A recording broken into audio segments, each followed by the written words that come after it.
Hello everyone, this is Shruti and welcome to Mentis Galaxy. We are back again with a new series and this series is about thermodynamics. ये series अपने आप में ये जो topic है ये अपने आप में बहुत ही खतरनाक टॉपिक है, लेकिन इस टॉपिक को हम बहुत अच्छे तरीके से इजी तरीके से यहाँ पे पढ़ने वाले हैं। अब आपने बहुत लोगों को सुना होगा भाई थर्मोडायनेमिक्स से तो बहुत डर लगता है मुझे, और लेकिन कुछ ऐसे भी लोग होते हैं जो थर्मोडायनेमिक्स में बहुत शो ऑफ करते हैं कि भाई मुझे तो सब कुछ आता है।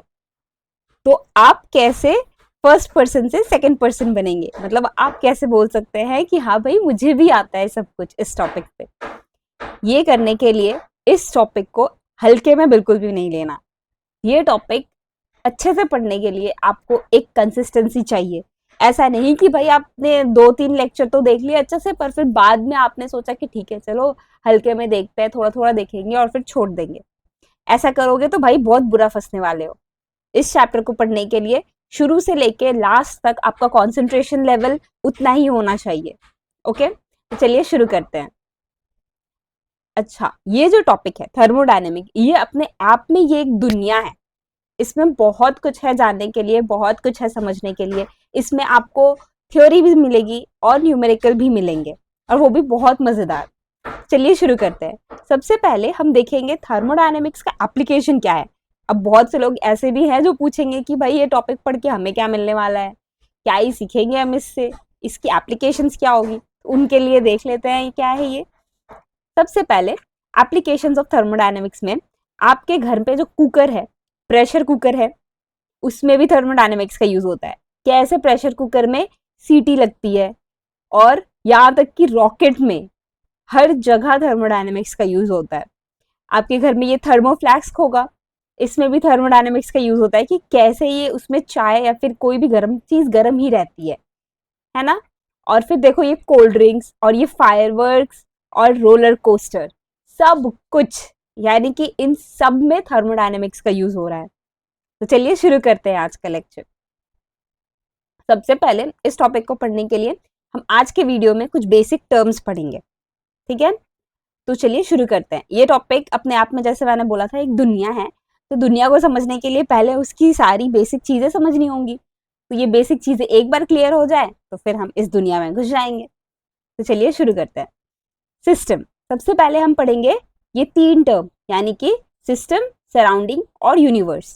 क्या है ये, इसको जानने के लिए आपको एक छोटा सा एक्सपेरिमेंट बोलती हूँ, एक्सपेरिमेंट नहीं, एक सिचुएशन बताती हूँ। मान लो आपने एक चिप्स का पैकेट लाया, बड़ा वाला चिप्स का पैकेट लाया, और आपने उसको जस्ट खोला ही था और 1 से 2 पीस आपने खाया होगा। तब तक आपके पेरेंट्स ने आपको आवाज लगाई, और फिर उसी टाइम पे आपकी छोटा भाई या बहन कोई होगा, वो उस रूम में आके बैठ जाता है। तो आप क्या करोगे, उस रूम में सब कुछ छोड़ के आपकी जो नजर होगी वो सिर्फ और सिर्फ चिप्स के पैकेट पे होगी, है ना। आप बस उस चिप्स के पैकेट को देखते रहोगे कि कहीं वो छोटा भाई और बहन वो चिप्स का पैकेट खा ना ले। आपने क्या किया, आप घर के सारे चीजों को इग्नोर करके आपका अटेंशन सिर्फ और सिर्फ चिप्स का पैकेट है ना। तो थर्मोडायनेमिक्स में जब भी हम कुछ एक्सपेरिमेंट कर रहे हो, जब भी हम कुछ किसी चीज के बारे में पढ़ रहे हो, तो हम जिस भी चीज के बारे में पढ़ रहे हैं, जिस भी चीज को हम ऑब्जर्व कर रहे हैं, जैसे आप चिप्स के पैकेट को ऑब्जर्व कर रहे थे, तो हम जिस भी चीज को ऑब्जर्व कर रहे होते हैं वो चीज बन जाता है हमारा सिस्टम, ठीक है। तो आपके लिए यहाँ पे क्या था, चिप्स का पैकेट है यहाँ पे, ठीक है। आपके लिए चिप्स का पैकेट आपका सिस्टम है। और सराउंडिंग क्या होता है फिर, सराउंडिंग मतलब उस चिप्स के पैकेट को छोड़ के बाकी सारी चीजें जो उस रूम में है वो सब कुछ उसका सराउंडिंग है, यानी कि आपका छोटा भाई या बहन और कमरे में रखी हुई और भी बाकी सारी चीजें, ठीक है, वो सब क्या है, आपकी सराउंडिंग्स है। और यूनिवर्स क्या है फिर, यूनिवर्स मतलब सिस्टम और सराउंडिंग को जब आप जोड़ दोगे तो क्या बन जाएगा, यूनिवर्स बन जाएगा।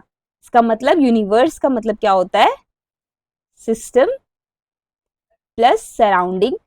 अगर हम दोनों एक साथ ले ले तो वो क्या हो जाता है, यूनिवर्स हो जाता है ना।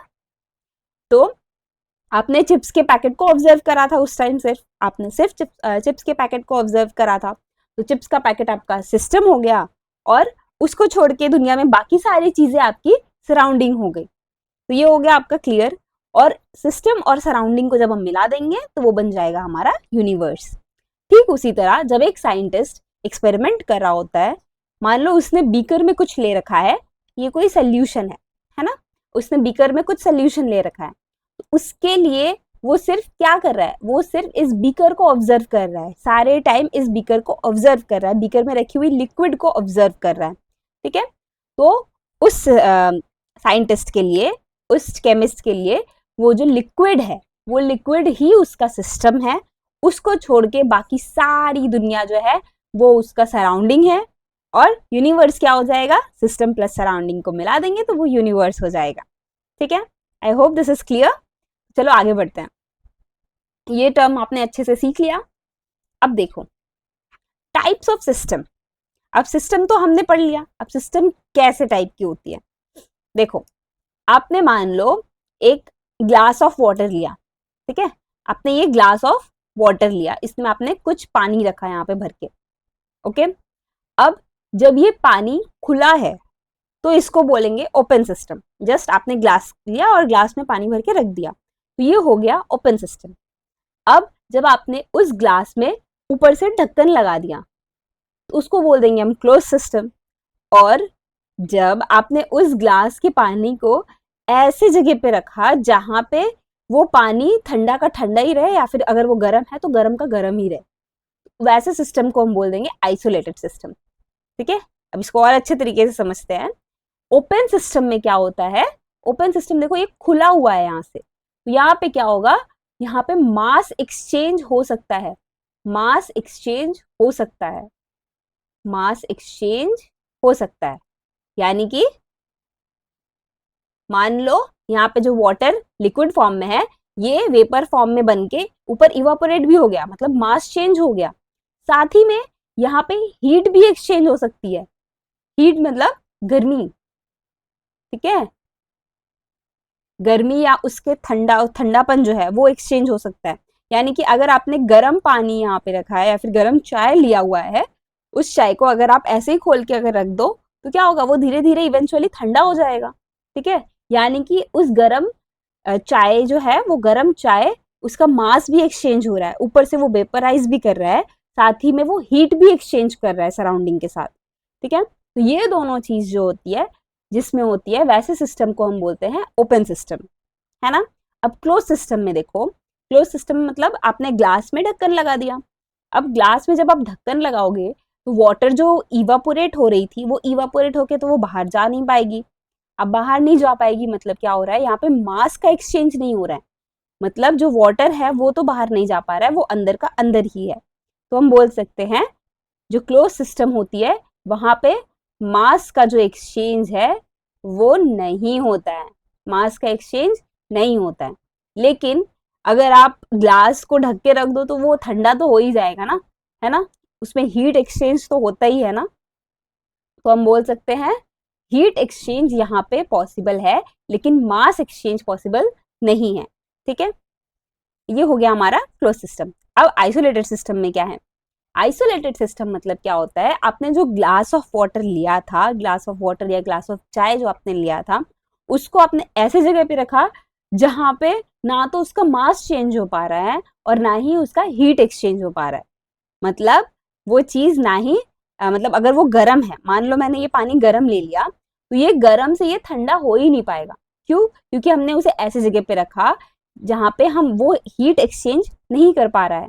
जब तक वो हीट एक्सचेंज नहीं करेगा, जब तक वो अपना हीट किसी और को देगा नहीं, तब तक वो खुद ठंडा कैसे होगा, है ना। तो हमने क्या किया, यहाँ पे मास एक्सचेंज भी हमने बंद करवा दिया, यहाँ पे हमने मास एक्सचेंज भी बंद करवा दिया, और यहाँ पे हमने हीट एक्सचेंज को भी बंद करवा दिया, हीट एक्सचेंज को भी हमने क्या कर दिया, बंद कर दिया। तो अब देखो ओपन सिस्टम में क्या है, मास ट्रांसफर हीट ट्रांसफर दोनों हो रहा है। क्लोज सिस्टम में मास ट्रांसफर तो नहीं हो रहा और हीट ट्रांसफर लेकिन हो रहा है। और आइसोलेटेड सिस्टम में क्या होता है, मास ट्रांसफर और हीट ट्रांसफर दोनों नहीं हो रहे हैं।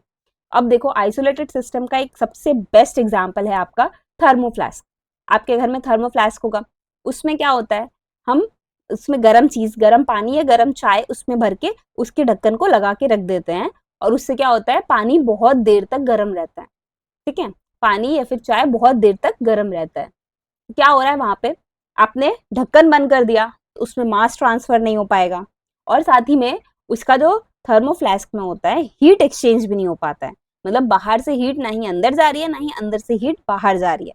इस केस में क्या होता है, हीट एक्सचेंज भी नहीं हो रहा है। उससे क्या होता है, आपकी अंदर की रखी हुई चीज गर्म की गर्म ही रहती है। ठीक है, तो हम बोल सकते हैं आपका आइसोलेटेड सिस्टम का सबसे बेस्ट एग्जाम्पल है आपके घर में थर्मोफ्लास्क। ठीक है, तो चलिए आगे बढ़ते हैं। अब देखो, थर्मोफ्लास्क हमने सिस्टम तो पढ़ लिया, अब हम पढ़ेंगे प्रॉपर्टीज के बारे में। अब ये क्या प्रॉपर्टीज है, देखो आपने बहुत सारे टर्म सीखे होंगे, प्रेशर, टेम्परेचर और वॉल्यूम, डेंसिटी, इतने सारे प्रॉपर्टीज पढ़े हैं ना आपने। एक सिस्टम, मान लो ये पेन है, इस पेन की बहुत सारी प्रॉपर्टी है, मतलब ये कितना हार्ड है, ये इसका डेंसिटी कितना है, इसका वेट कितना है, इसका मास कितना है, ये सारी चीज क्या हो गई, इसकी प्रॉपर्टी हो गई।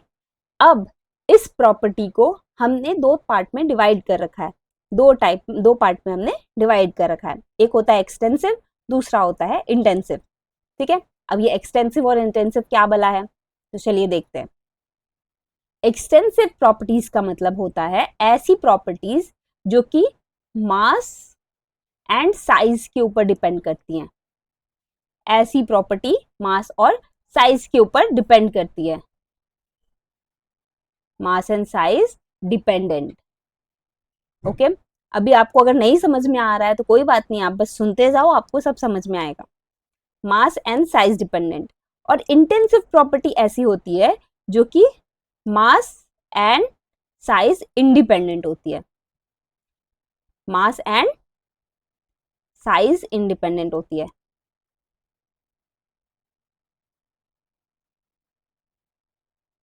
ओके, मतलब इस पे डिपेंड नहीं करता कि आपका मास क्या है, साइज क्या है, ये उसके ऊपर डिपेंड नहीं करता है। अब इसको डिटेल में समझेंगे, रुक जाओ बताती हूँ। मान लो आपने क्या लिया, एक गर्म पानी लिया। ठीक है, आपने ग्लास में एक या फिर एक बीकर में गर्म पानी लिया, उसका टेम्परेचर मान लो मैंने 80 डिग्री सेल्सियस लिया। कितना है, 80 डिग्री सेल्सियस है। ठीक है, अब इस 80 डिग्री सेल्सियस ऑफ वाटर को मैंने क्या किया, आपको एक और बीकर दिया, मैंने बोला इसका आधा पानी आप इस बीकर में डाल दो, मतलब आधा पानी आप इस बीकर में डाल दो। तो आप क्या करोगे, यहाँ पे जितना भी पानी है उससे यहाँ पे आधा पानी यहाँ पे दे दोगे, है ना।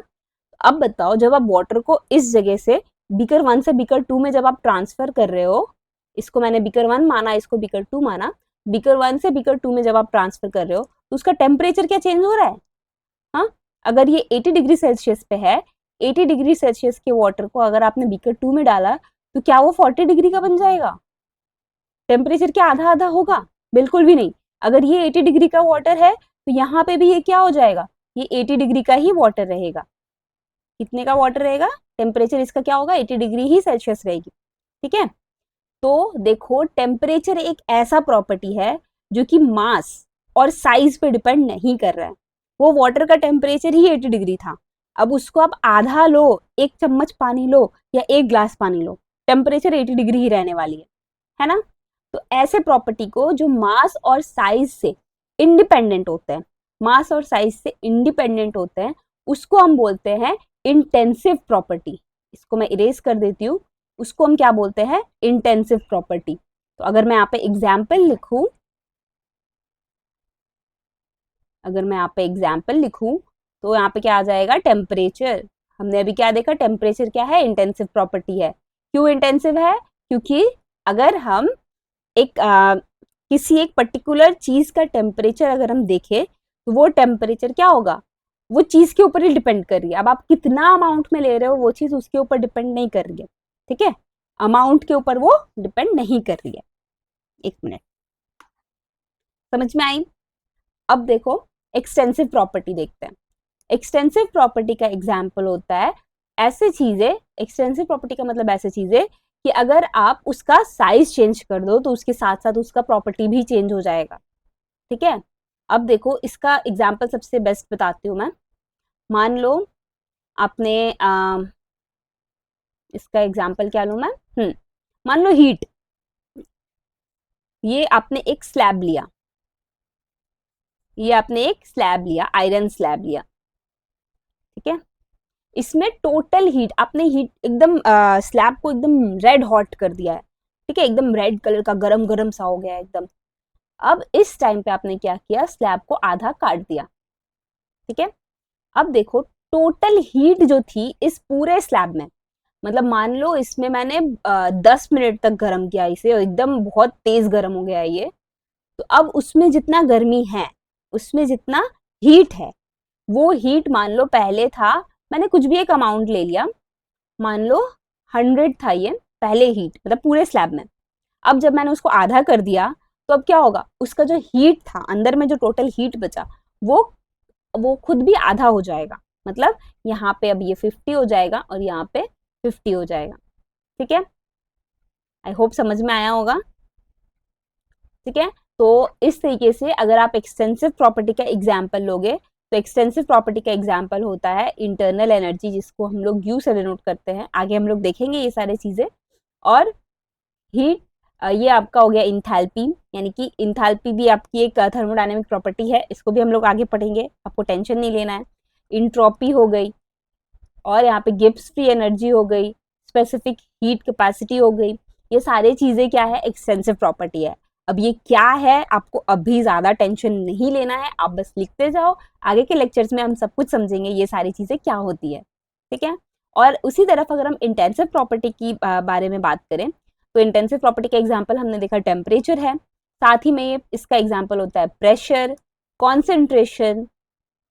कॉन्सेंट्रेशन मतलब एक सोल्यूशन का कॉन्सेंट्रेशन हमेशा सेम ही रहेगा, अगर आप उसे 1 लीटर का लो या एक, मतलब क्या बोलूं, 100 ml का लो, ठीक है, 100 ml लो या फिर 1 लीटर का लो, वो सोल्यूशन का कॉन्सेंट्रेशन सेम ही रहेगा, है ना। कॉन्सेंट्रेशन हो गया इसका एग्जाम्पल, और क्या हो जाएगा, और होता है पीएच होता है, साथ ही में रिफ्रैक्टिव इंडेक्स होता है इसका एग्जाम्पल, विस्कोसिटी होता है, ठीक है। आपको ज्यादा टेंशन नहीं लेना है इन सब चीजों को लेके, आप बस इसको नोट करते जाओ, आपको धीरे धीरे सब समझ में आ जाएगा, ठीक है। चलो, और इसका एक और एग्जांपल होता है EMF, EMF of the cell, आपने पढ़ा होगा, है ना। ईएमएफ ऑफ द सेल भी क्या है, आपका इंटेंसिव प्रॉपर्टी है। अब एक बहुत अच्छी चीज देखेंगे हम, देखो जितने भी स्पेसिफिक प्रॉपर्टी होती है, वो बोलते हैं ना specific heat, specific temperature, specific pressure, वो स्पेसिफिक वाली सारी चीजें क्या है, आपकी इंटेंसिव प्रॉपर्टी होती है, ठीक है। स्पेसिफिक वाली सारी चीजें, स्पेसिफिक प्रॉपर्टीज क्या हो जाएगी, आपकी इंटेंसिव प्रॉपर्टी होगी, ठीक है। स्पेसिफिक प्रॉपर्टी और साथ में मोलर प्रॉपर्टीज भी, जितने भी मोलर प्रॉपर्टी है, मोलर हीट, मोलर बहुत सारी मोलर प्रॉपर्टीज पढ़ेंगे अभी हम, जितने भी मोलर प्रॉपर्टीज है वो सारे क्या हो जाएंगे, इंटेंसिव प्रॉपर्टीज हो जाएगी, ठीक है, समझ में आया।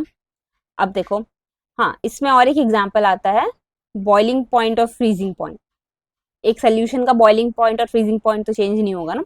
अगर आप वाटर लोगे, वाटर को अगर आपको मान लो 1 ग्लास वाटर आपने लिया, उस 1 ग्लास वाटर को बॉईल करने के लिए आपको 100 डिग्री सेल्सियस पर ही लाना पड़ेगा उसको। और अगर आप पूरा 1 लीटर पानी ले लोगे, 1 लीटर पानी को भी बॉईल करने के लिए उस वाटर को आपको 100 डिग्री सेल्सियस पर ही लाना पड़ेगा, है ना। तो बॉइलिंग पॉइंट और फ्रीजिंग पॉइंट आपका इंटेंसिव प्रॉपर्टी होता है, ओके। बॉइलिंग पॉइंट और फ्रीजिंग पॉइंट भी आपका इंटेंसिव प्रॉपर्टी का एग्जाम्पल होता है, ठीक है। अब देखो यहाँ पे क्या होती है, एक्सटेंसिव प्रॉपर्टीज जो होती है ये एडिटिव होती है, ये क्या होती है, एडिटिव इन नेचर होती है। मतलब अगर आपने 2 सिस्टम लिया, इसका एक कोई एक सिस्टम लिया और साथ में एक और सिस्टम लिया, 2 सिस्टम आपने लिया, इसकी आपने कोई एक प्रॉपर्टी ले ली, मान लो आपने इंटरनल एनर्जी ले लिया, ठीक है। इंटरनल एनर्जी को हम लोग यू से डिनोट करते हैं, कैपिटल यू से। आपने इंटरनल एनर्जी लिया, इसका इंटरनल एनर्जी 1 है, इसका इंटरनल एनर्जी 2 है, और अगर आप बोलोगे इन दोनों का मिला के टोटल इंटरनल एनर्जी कितना होगा, तो आपका हो जाएगा 1+2, U1+U2, ठीक है। मतलब हम बोल सकते हैं ये जो एक्सटेंसिव प्रॉपर्टी है ये एडिटिव इन नेचर होती है, ठीक है। क्या होती है ये, एडिटिव इन नेचर होती है, ये क्या होती है, एडिटिव इन नेचर होती है, ठीक है। लेकिन ये जो एक्सटेंसिव प्रॉपर्टी तो एडिटिव होती है, इंटेंसिव प्रॉपर्टी आपकी एडिटिव नहीं होती है, इट इज नॉट एडिटिव या फिर non additive, non additive properties. ठीक है, इंटेंसिव प्रॉपर्टीज सारी क्या होती है, एडिटिव नहीं होती है। ठीक है, जैसे कि टेम्परेचर का एग्जांपल ही मैंने दिया था, टेम्परेचर इंटेंसिव था। अगर आपने ग्लास ऑफ वाटर को अगर दो पार्ट में डिवाइड किया, इसका टेम्परेचर और इसका टेम्परेचर, दोनों का क्या था, 80 डिग्री हमने लिया था, 80 डिग्री और 80 डिग्री। तो अब दोनों को आप मिला के अगर टेम्परेचर अगर लेना चाहोगे तो क्या वो 80 + 80 हो जाएगा, बिल्कुल भी नहीं। 80 अगर आप दोनों को मिला भी दो तो उसका टेम्परेचर क्या हो जाएगा, 80 ही रहेगा। ठीक है, टेम्परेचर क्या होगा, 80 ही रहेगा। और एक चीज सबसे इंपॉर्टेंट, जब भी आप दो एक्सटेंसिव प्रॉपर्टी को डिवाइड करते हो तो वो आपका रिजल्टेंट क्या हो जाता है, इंटेंसिव प्रॉपर्टी होता है। मतलब आपने कोई दो एक्सटेंसिव प्रॉपर्टी लिया, उसको आपने डिवाइड किया, तो आपका रिजल्टेंट क्या होगा, इंटेंसिव प्रॉपर्टी होगा। ठीक है, इंटेंसिव। इसका एग्जाम्पल हम लोग आगे क्वेश्चन करते टाइम देखेंगे। ठीक है, चलिए आगे बढ़ते हैं। आई होप आपको ये सब चीजें समझ में आई होगी। एक्सटेंसिव और इंटेंसिव प्रॉपर्टी में भी बच्चे बहुत ज्यादा कंफ्यूज होते हैं। आपको कुछ कुछ चीजें तो समझ लेनी है और कुछ कुछ चीज जो नहीं समझ में आ रहा है एग्जाम्पल में आपको याद कर लेना है, क्योंकि यहाँ से डायरेक्ट क्वेश्चन आती है। ठीक है, डायरेक्ट आपसे पूछा जाएगा कि आपको ऑप्शन में दिया जाएगा कि ये इनमें से कौन सी प्रॉपर्टी एक्सटेंसिव है या फिर कौन सी प्रॉपर्टी इंटेंसिव है, ये आपको डायरेक्ट क्वेश्चन में पूछता है। ठीक है, चलिए आगे बढ़ते हैं। अब हम देखेंगे state function and path function. बच्चों में ये सबसे डरावना टॉपिक होता है और ये सबसे ज्यादा कंफ्यूजिंग होता है, लेकिन हम कंफ्यूज नहीं होंगे, हम बहुत इजी तरीके से इसको देखने वाले हैं। देखो, स्टेट फंक्शन एक ऐसा फंक्शन होता है जो कि स्टेट के ऊपर डिपेंड करता है, पाथ फंक्शन एक ऐसा फंक्शन होता है जो पाथ के ऊपर डिपेंड करता है। अब इसमें डिफरेंस क्या है, इसको समझने के लिए देखो मैं बताती हूँ। स्टेट फंक्शन, मान लो आपने ये कोई एक स्टेट लिया, या फिर मान लो आपने कोई .1 लिया और यहाँ पे आपने लिया .2। ठीक है, .1 और .2 लिया, ये आपका मान लो घर है और ये आपका स्कूल है। ठीक है, .1 आपका घर है, .2 आपका स्कूल है। ठीक है, तो घर से स्कूल का जो डिस्प्लेसमेंट है वो कितना है, मान लो ये है इसका डिस्प्लेसमेंट 10 किलोमीटर, या फिर मान लो 2 किलोमीटर, 10 बहुत ज्यादा हो गया, मान लो 2 किलोमीटर पे आपका स्कूल है। पर आप जब छुट्टी होता है तो आप ये सीधे रास्ते से तो आओगे नहीं, आप क्या करते हो, घूमते फिरते इधर उधर घूमते खाते पीते तब आप घर पे जाके कहीं पहुंचते हो। यहाँ से छुट्टी हुई और आप यूं ऐसे घूमते फिरते यहाँ से फिर से घूमे फिर कहीं जाके घर पहुंचोगे आप, डायरेक्ट तो आप जाने से रहे। ठीक है, तो ये जो आपका डिस्टेंस हुआ, ये जो आपने पाथ ट्रेवल किया इतना लंबा, ये आपका क्या होगा, ये डिस्टेंस हो गया, ये डिस्टेंस हो गया। और ये जो शॉर्टेस्ट डिस्टेंस थी डायरेक्ट जाने वाली रास्ता, उसको क्या बोलते हैं हम, डिस्प्लेसमेंट बोलते हैं। ठीक है, डिस्प्लेसमेंट बोलते हैं। तो अब देखो, ऐसी चीज, स्टेट फंक्शन ऐसी चीज होती है जो कि डिपेंड करती है सिर्फ इनिशियल और फाइनल स्टेट पे। ठीक है, मैं अभी डेफिनेशन लिखवाऊंगी, अभी पहले आप समझो। स्टेट फंक्शन एक ऐसी चीज होती है जो कि इनिशियल और फाइनल स्टेट के ऊपर डिपेंड करती है। ठीक है, यानी कि आपका ये स्कूल और ये सॉरी ये वाला तो घर था और P2 आपका स्कूल है, तो आपके स्कूल और घर के बीच में कितना डिस्टेंस है, यानी कि कितना डिस्प्लेसमेंट है, वो आपका हो गया स्टेट फंक्शन।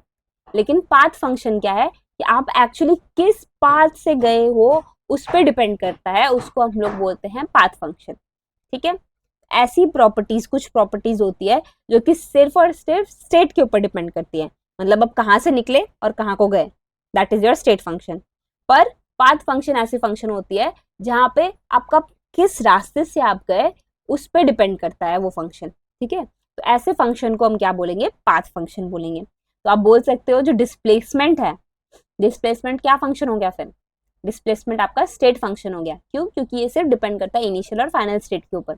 और पाथ फंक्शन डिस्टेंस जो है वो क्या हो जाएगा, पाथ फंक्शन हो जाएगा। क्यों, क्योंकि उसमें आपका पूरा रास्ता हम देखते हैं, पूरा पाथ देखेंगे अच्छे से कि किस पाथ से वो गया है। ठीक है, आई होप दिस इज क्लियर। तो चलो आगे देखते हैं इसका डेफिनेशन।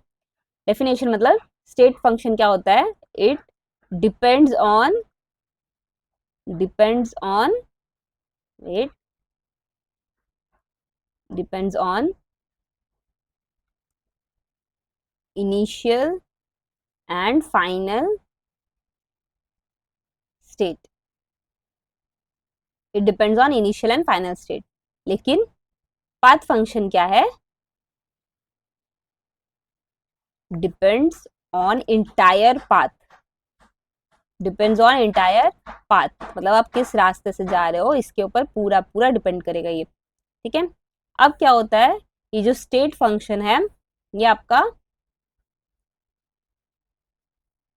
स्टेट फंक्शन जो है वो पाथ इंडिपेंडेंट होती है। मतलब स्टेट फंक्शन को फर्क नहीं पड़ता कि आप किस रास्ते से गए हो, आपका मिनिमम डिस्टेंस क्या है वही हमने देखा था, है ना। डिस्प्लेसमेंट में हमें फर्क नहीं पड़ता कि आप किस रास्ते से गए, आपका मिनिमम डिस्टेंस क्या है यानी कि डिस्प्लेसमेंट क्या है वही मैटर करता है। तो ये क्या हो जाता है, ये होता है आपका path independent.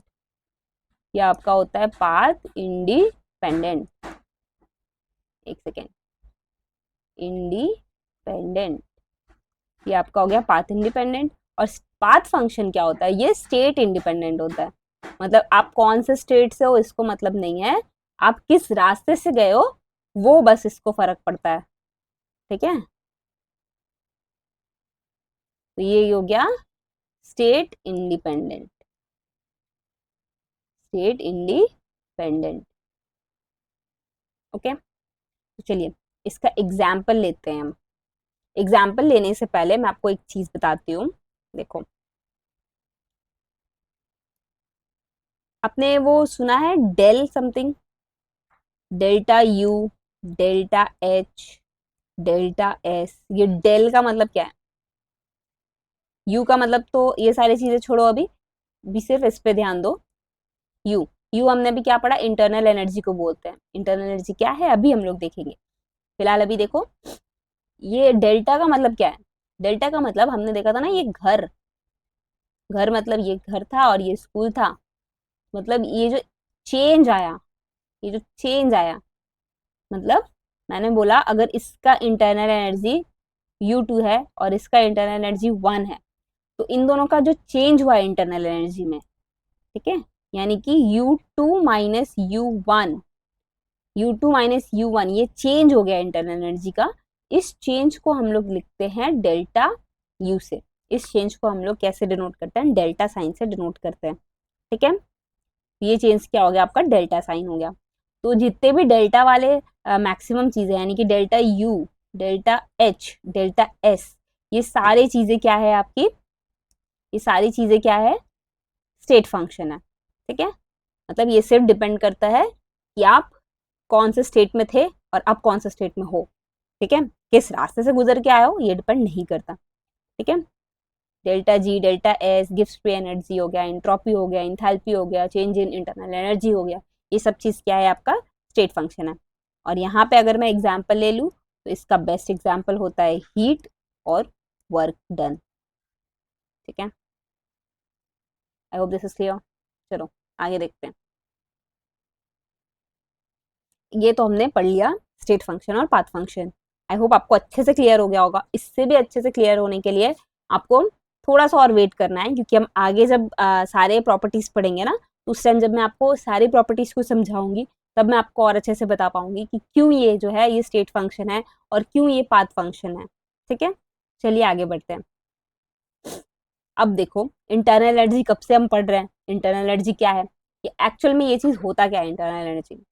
Internal energy actual में क्या होता है, it is the sum of all energies in a system. ठीक है, एक आपने सिस्टम लिया, मान लो ये वाला एक बीकर में आपने वाटर लिया, ये जो वाटर वाला जो सिस्टम है ये, इस सिस्टम में जो टोटल एनर्जी है इसके अंदर सारी एनर्जीज को मिला के जितनी भी एनर्जीज है उसको हम बोलते हैं इंटरनल एनर्जी। यानी कि हम बोल सकते हैं, मान लो आपने यहाँ पे बहुत सारे वाटर मॉलिक्यूल्स ले रखे हैं, यहाँ पे आपने बहुत सारे वाटर मॉलिक्यूल्स ले रखे हैं।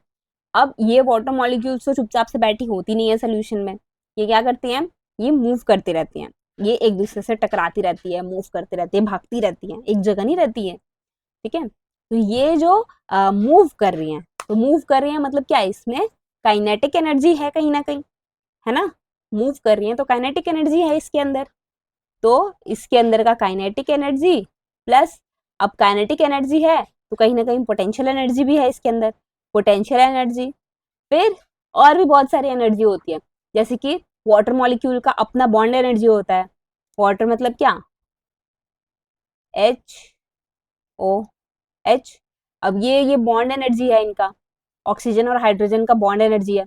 ये बॉन्ड एनर्जीज भी मिला लो, अगर आप यहाँ पे बॉन्ड एनर्जीज को भी मिला लो, साथ में अब न्यूक्लियर एनर्जी है, ये जो एटम्स है उनके न्यूक्लियर के अंदर भी बहुत सारी एनर्जीज होती है, वो न्यूक्लियर एनर्जी को भी आप मिला लो, और भी बहुत सारी एनर्जीज होती है, ठीक है। वो सारी एनर्जीज को अगर आप मिला दो तो जो मिला के एनर्जी होगा that is your internal energy, ठीक है।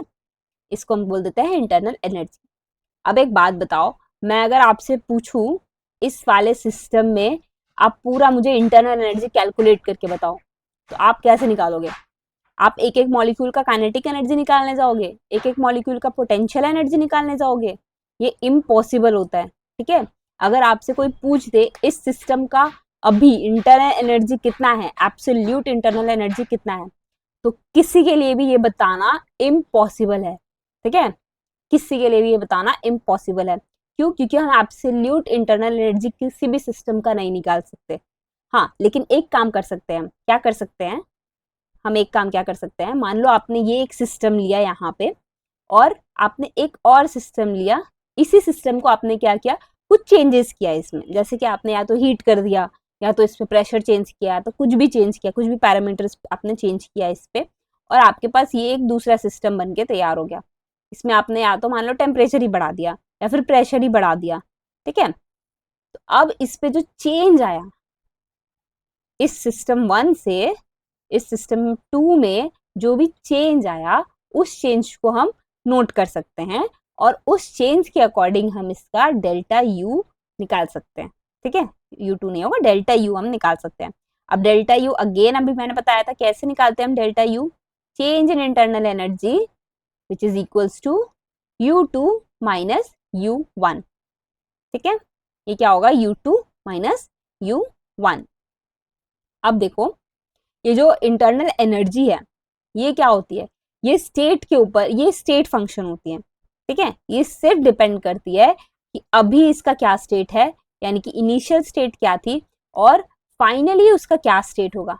इनिशियल स्टेट और फाइनल स्टेट के ऊपर ये सिर्फ डिपेंड करता है इंटरनल एनर्जी, है ना। अभी मैंने बोला इंटरनल एनर्जी हम कैसे निकालेंगे, इंटरनल एनर्जी एब्सोल्यूट तो हम निकाल सकते नहीं है, तो हम लोग कैसे निकालते हैं, चेंज करके निकालते हैं। अब जब चेंज निकाल रहे हैं हम, तो हमने चेंज निकाल रहे हैं जब हम, तो उसका ये पहला वाला सिचुएशन और ये दूसरा वाला सिचुएशन है, बीच में इन दोनों सिचुएशन के बीच में क्या सिस्टम है, यहाँ पे हमें कोई फर्क नहीं पड़ता, बीच में ये किससे सोल्यूशन होके गया है हमें कुछ मतलब नहीं है, बस डिपेंड करता है कि आपका पहला वाला क्या कंडीशन है और दूसरा वाला कैसा कंडीशन है, ओके। तो इसको हम बोलते हैं चेंज इन इंटरनल एनर्जी।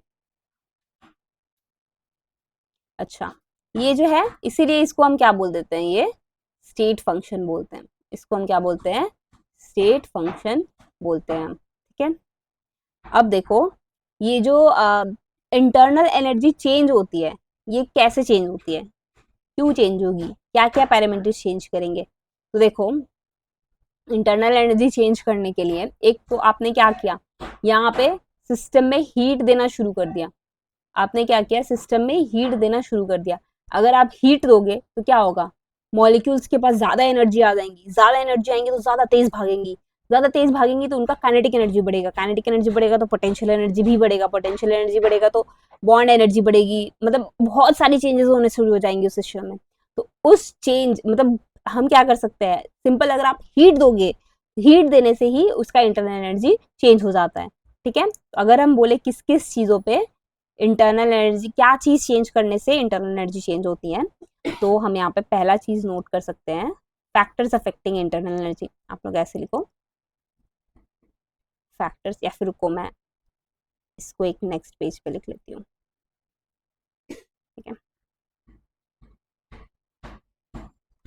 ठीक है, इसको मैं सबको मिटा देती हूँ।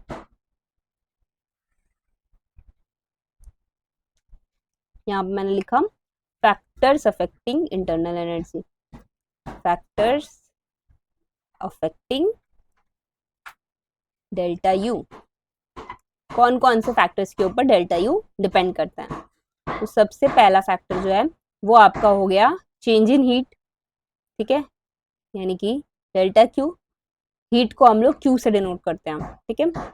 और किसके ऊपर डिपेंड करता है? वर्क डन, मतलब वर्क डन थर्मोडायनेमिक्स के लिए वर्क डन क्या होता है वो भी हम लोग देखेंगे। वर्क डन मतलब क्या होता है, इस सिस्टम में आप कैसे उसको मतलब कितना एनर्जी आप उसके अंदर दे रहे हो, कितना उससे निकाल रहे हो, मतलब उसको या फिर ऐसा बोल सकते हैं कि उस सिस्टम को कंप्रेस कर रहे हो या फिर एक्सपैंड कर रहे हो, तो उससे क्या होता है, उसका वर्क डन होता है उस सिस्टम पे या फिर उस सिस्टम से, ठीक है। अब कब होगा work done on the system and कब होगा work done by the system, ये सब चीज हम लोग आगे अभी पढ़ेंगे, ठीक है। और क्या हो सकता है इंटरनल एनर्जी और कैसे चेंज होगा? और चेंज हो सकता है आपका मास एक्सचेंज से, मास एक्सचेंज से, ठीक है।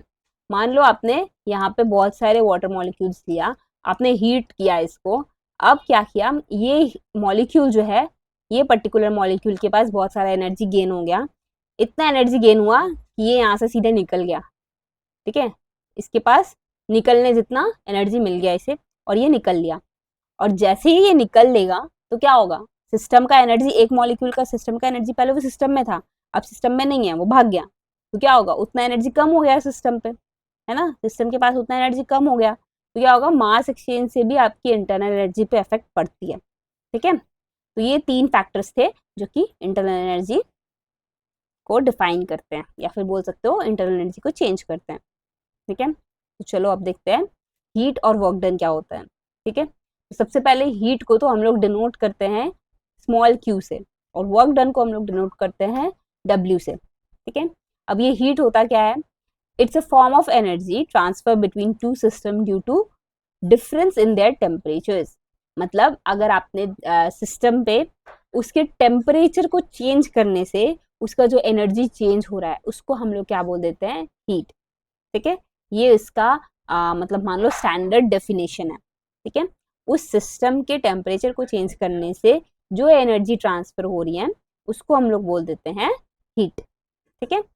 और वर्क डन क्या होती है, वर्क डन ये एक फॉर्म ऑफ एनर्जी ट्रांसफर है, ये क्या है, एक तरीके से एनर्जी ट्रांसफर होती है माइक्रोस्कोपिक फोर्सेस की वजह से, माइक्रो फिर मैक्रोस्कोपिक फोर्सेस की वजह से, माइक्रोस्कोपिक नहीं, एक्टिंग ऑन द सराउंडिंग, जो सराउंड मतलब उसके सराउंडिंग मॉलिक्यूल क्या होता है, मान लो अगर आपने एक बीकर लिया, इस बीकर में वाटर है यहाँ पे, ठीक है, और आपने क्या किया, ऊपर में एक पिस्टन लगा दिया, आपने क्या किया, ऊपर में एक पिस्टन लगा दिया, रुको, यहाँ पे आपका ये लिक्विड है और ऊपर में आपने क्या किया, पिस्टन लगा दिया, ठीक है, ये आपका हो गया piston.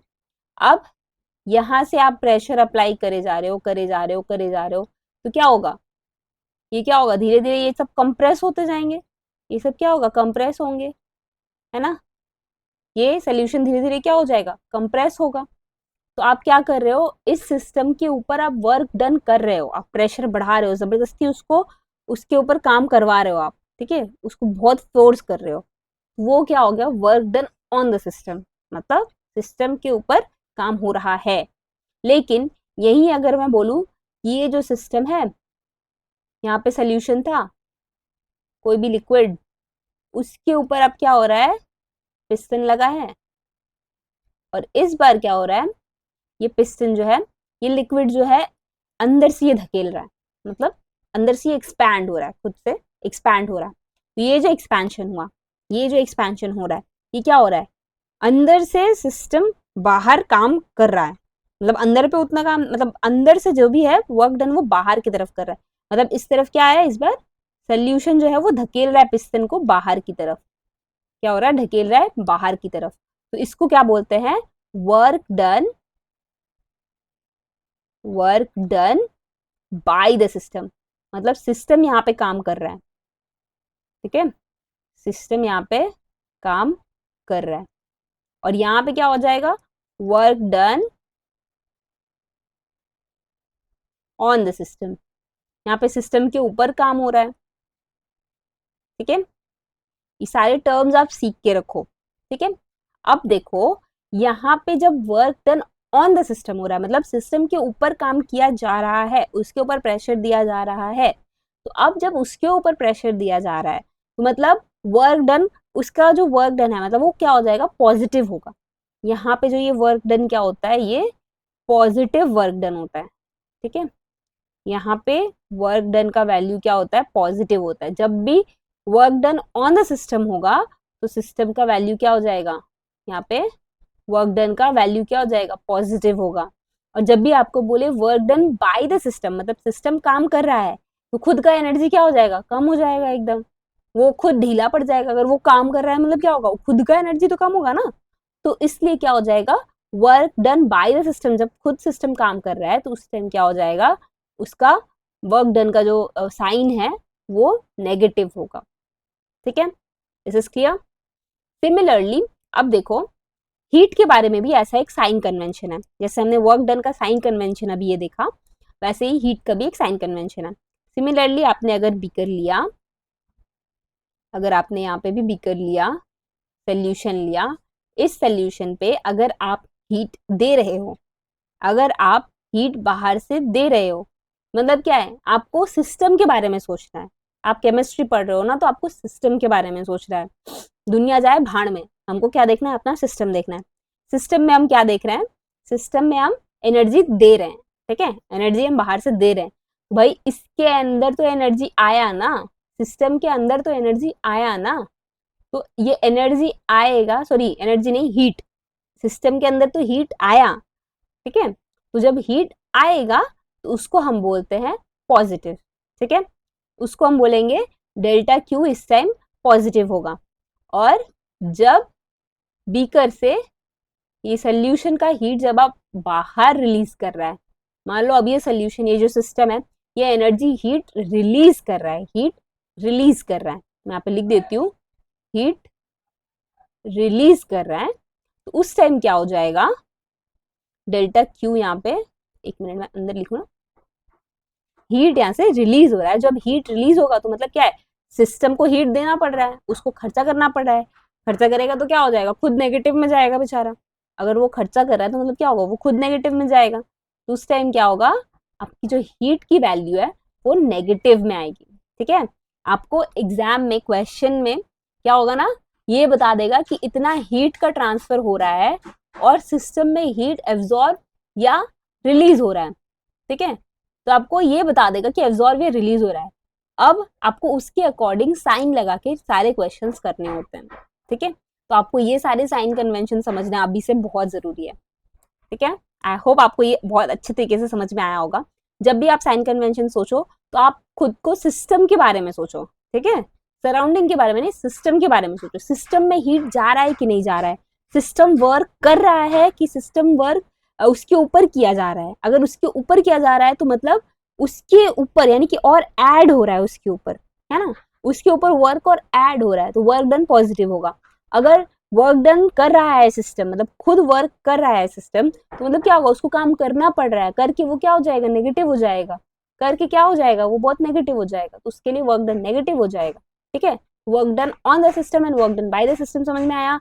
Heat absorb and heat release समझ में आया, यहाँ पे मैं लिख देती हूँ एब्जॉर्ब एंड हीट रिलीज, ये भी आपको समझ में आया, ठीक है। और इसका यूज अभी हम बहुत आगे करने वाले हैं। इतना दूर तक पढ़ने के बाद नेक्स्ट जो होगा वो हमारा फर्स्ट लॉ ऑफ थर्मोडायनेमिक्स आता है, वो चीज हम अभी नेक्स्ट लेक्चर में देखेंगे। उसके पहले मैं आपको एक और छोटा सा चीज बता देती हूँ।